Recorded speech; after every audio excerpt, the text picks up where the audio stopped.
On a beaucoup évoqué le vivre ensemble. La mémoire a son importance. Voici un épisode méconnu de la Seconde Guerre mondiale. Ces imams qui ont sauvé des Juifs à Paris. C'est l'histoire d'Abdelkader Mesli. Son fils a découvert il y a quelques années seulement ce qu'avait été son rôle sous l'occupation allemande. Isabelle Bechler, Vivien Roussel. C'est dans cette valise que Mohamed Mesli a découvert il y a 4 ans seulement l'incroyable vie de son père, Abdelkader Mesli. Il l'avait peu connu, il n'avait pas 10 ans quand il est mort en 1960. Je vais vous montrer, je ne sais pas en fin de compte ce que je vous montre là, puisque ça n'a pas encore été traité, trié, séparé, vous voyez. Alors, voyons, il y a des carnets dans lesquels... Et il y a beaucoup de textes en arabe. Après la découverte de ces documents, j'ai pris la mesure en fait de la personne qui était mon père, quoi. Abdelkader Mesli, orphelin algérien, est arrivé à 17 ans à Marseille. Il a commencé par être docker et charpentier, puis mineur en Belgique. Dans les années 30, on retrouve sa trace comme un des 5 imams de la mosquée de Paris.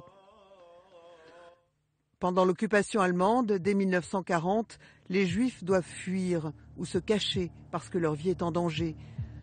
La mosquée de Paris devient un refuge pour certains Juifs séfarades. Abdelkader Mesli, dans l'équipe du recteur, en abrite quelques-uns, délivre des certificats de religion musulmane à d'autres et des tickets de rationnement à des familles qui se terrent. Mon père étant imam à la mosquée de Paris et a donc participé à cette forme de résistance qui consistait en la délivrance de fausses attestations à des personnes qui étaient menacées. Ce fut le cas par exemple de Jules Lusato, juif italien, le père adoptif de Philippe Bouvard. La famille a été épargnée. D'ailleurs, l'administration de Vichy et les Allemands avaient des soupçons très précis, comme cette lettre officielle en témoigne. La mosquée délivrait à des juifs des certificats de confession musulmane pour les protéger. Le recteur est obligé de réprimander son imam par écrit pour donner des gages aux Allemands.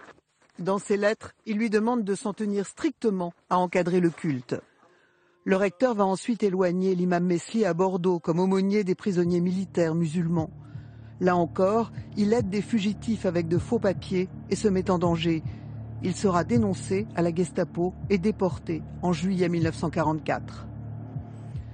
Puis ce sont les camps de Dachau, de Mauthausen, où malgré les séances de torture, il ne révélera pas le nom des membres de son réseau. Au moment où les Américains libèrent son camp, en août 1945, Abdelkader Mesli ne pèse plus que 30 kilos.